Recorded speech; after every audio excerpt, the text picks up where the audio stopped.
So we've been looking at quantifying chemical reactions. How much product is formed? How much reactant do I need? And we're obsessed with the ratio in the balanced equation, right? Well, now we're going to add one more layer to this, something called a limiting reactant.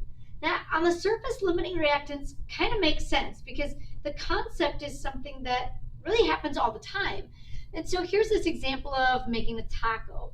And so we've got all the ingredients for a taco. Like, this is a pretty sophisticated taco. There's shredded cabbage and grilled fish. Uh, let's say you've got lots of cilantro, salsa, limes, cabbage, and fish, but you only have 2 tortilla shells.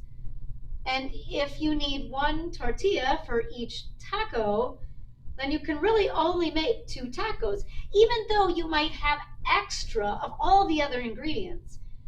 If something runs out, then that limits the amount of product you can make. So in this case, if the product is a taco, I can't make any more tacos once I run out of any of the ingredients. And so in this case, when I run out of tortillas, that limits the amount of tacos I can make. That 20 kind of makes me chuckle a little bit. I don't know who thinks of this stuff, but what if you were writing a balanced equation for the production of a sausage sandwich? Like, are they thinking like a brat and a bun, I guess? And so what if your equation was something like, I don't know, 1 sausage plus 1 bun forms like 1 sandwich?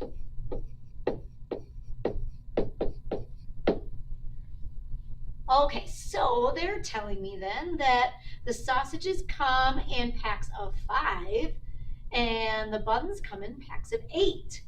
How many sandwiches can you make if you have 1 pack of each ingredient? This is like common sense, right?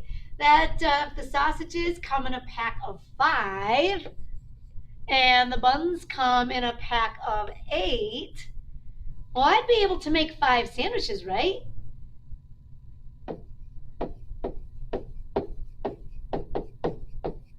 I could have 5 sandwiches. It's just that I'm going to have 3 extra buns. It happens all the time.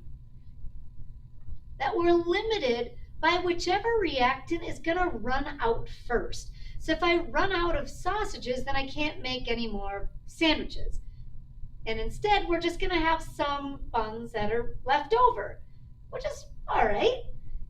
That's this concept of limiting reactants and excess reactants.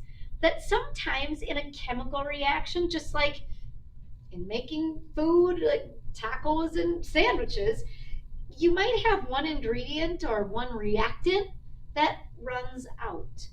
And even though you have more of another reactant, the reaction is going to stop and you can't make any more product if you run out of one of your reactants. And so here's another way of looking at this concept of limiting reactants and excess reactants. The limiting reactant is the one that's going to run out.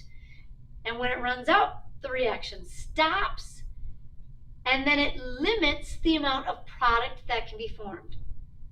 The excess reactant is just the one that's left over, then there's extra, and it'll just be unreacted. Now, reagent is the same as a reactant. And so here's this particle model for an equation where 1 nitrogen reacts with 3 hydrogen to form 2 ammonia. Now, on a small particle level, it's totally fine to think of it as a ratio of molecules. Okay, so now what if they give us kind of a different ratio of reactants? Here's the balanced equation. Like, this is the true balanced equation. But what if I had 2 molecules of nitrogen and they react with 3 molecules of hydrogen? Well, 3 molecules of hydrogen really only need 1 nitrogen. So I can react these guys together. according to the ratio in the balanced equation. We're still obsessed with ratios in the balanced equation. 3 molecules of hydrogen will react with 1 molecule of nitrogen. This is the proper balanced equation. And I would produce the 2 molecules of ammonia. However, we're going to have 1 extra nitrogen left over. So nitrogen becomes our excess reactant. It's just 1 normal molecule that is unreacted. And so we say that the limiting reactant is the reactant that is completely consumed. So the hydrogen is my limiting reactant and nitrogen is my excess. There's no extra hydrogen. That all turns into product. But there's that 1 molecule of nitrogen that never chemically changes. Poor guy. Now 21 is a good example of limiting excess, but it's actually kind of sophisticated. And so they give you this graph that's supposed to show amounts of sodium that react with a fixed amount of chlorine. Fixed mass of chlorine just means that the mass of chlorine is always the same. So fixed mass means same mass of chlorine. But I'm varying the mass of sodium. And eventually we're kind of graphing the mass of sodium versus the mass of sodium chloride produced.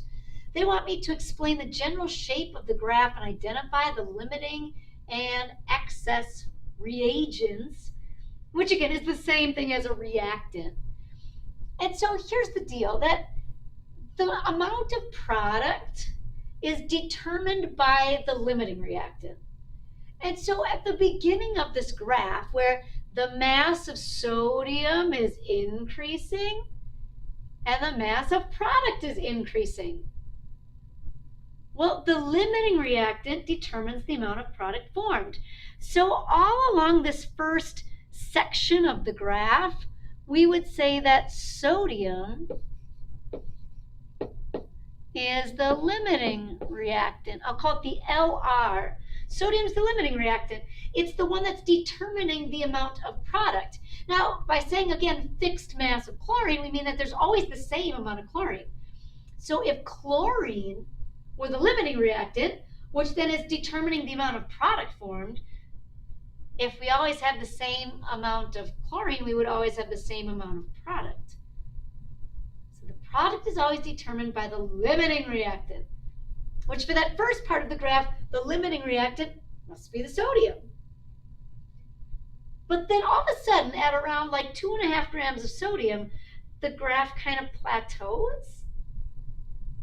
So we're still adding more sodium. 3 grams, 4 grams, we're adding more sodium, but we're not getting more product. The amount of sodium chloride is constant. And so something changes at that upper plateau, where now if the amount of product is staying constant, and we always have a constant amount of chlorine, up on top, the chlorine becomes the limiting reactant. And we would say that sodium becomes the excess reactant. Adding more of a reactant doesn't always mean that you get more product. And unless you have more of both reactants, I mean, now here up at this plateau, I'm getting to a point where, oh, the amount of product is determined by the amount of chlorine, and adding more sodium does not produce more product because I'm not adding more chlorine. There's always a fixed mass of chlorine. There's always the same amount of chlorine. The amount of product is always determined by the limiting reactant. Now, to be honest with you, when you get to this section, I think it's really strange, where they give you this reaction and you've got like mass of R1 and R2 and A's and B's and C and W's, and that's kind of crazy. And we're not going to look at question 22 right now either. So totally ignore this page, and we'll pick it up in the next section where we'll actually look at some numbers and some real like elements and molecules that I think make determining a limiting reactant a lot easier to understand than all of these like A, B, C, D, E, F, G, W symbols that are given in this example.